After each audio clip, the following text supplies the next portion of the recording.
Welcome to mathematics with पौर्णिमा. तर आजचा आपला टॉपिक आहे इन्फिनिटी.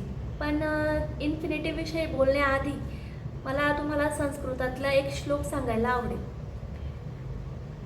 ओम पूर्णमदा पूर्णमिदं पूर्णाद पूर्णमुदच्यते पूर्णस्य पूर्णमादाय पूर्णमेवावशिष्यते. तर गणित, तत्वज्ञान आणि अध्यात्म या तिघांनाही जोडणारा हा सुंदर असा श्लोक आहे.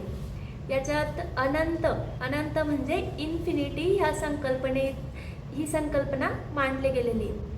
तर बघा, आपल्याला माहिती आहे की इन्फिनिटी आपण असा डिनोट करतो, आडवा 8 म्हणतो त्याला. तर दिस इज दी इन्फिनिटी. मग इन्फिनिटी याला आपण नॉट डिफाईन पण म्हणतो किंवा मराठीत त्याला अनंत. तर इन्फिनिटी म्हणजे काय नक्की? तर बघा, ह्या श्लोकमध्ये सांगितलं गेलं आहे की हे जे विश्व आहे, हे जे ब्रह्मांड आहे, हे पूर्ण ब्रह्मांड त्या पूर्णत्वाचा भाग आहे. तर ते पूर्णत्व जी संकल्पना आहे ती म्हणजेच इन्फिनिटी. तर हे विश्व, हे पूर्ण जग वगैरे हे सगळं त्या पूर्णत्वाचा एक भाग आहे, त्याच्यातूनच उत्पन्न झालेलं आहे.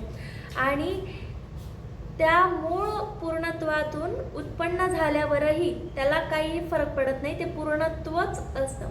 म्हणजेच जसं आपण म्हणतो की इन्फिनिटी प्लस काहीतरी नंबर केला, सपोज 1 इज इक्वल्स टू परत काय असणार आहे, तर इन्फिनिटी. म्हणजे त्या पूर्णत्वामधून जे क्रिएट होणार आहे तर तेही त्या पूर्णत्वाचं तेही पूर्णच असणार आहे. आता पुढे जसं आपण 5 - 5 केलं की आन्सर काय येईल, 0. 10 - 10 केलं की आन्सर काय येईल, 0. पण इन्फिनिटी मायनस इन्फिनिटी केल्यावर आन्सर काय येईल, नाही सांगता येणार. तेही ह्या श्लोकमध्ये सांगितलं गेले.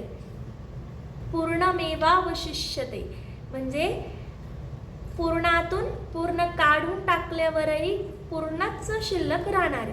म्हणजे इन्फिनिटी मायनस इन्फिनिटी ही संकल्पना इतर नंबर्सपेक्षा वेगळी. पूर्णातून पूर्ण काढून टाकल्यावरही पूर्णच उरतं, पूर्णमेवावशिष्यते. So infinity minus infinity is also not defined. Video आवडला असेल तर व्हिडिओला लाईक करा, शेअर करा आणि अजून असे छान छान व्हिडिओज पाहण्यासाठी चॅनलला सबस्क्राईब करा. Thank you so much.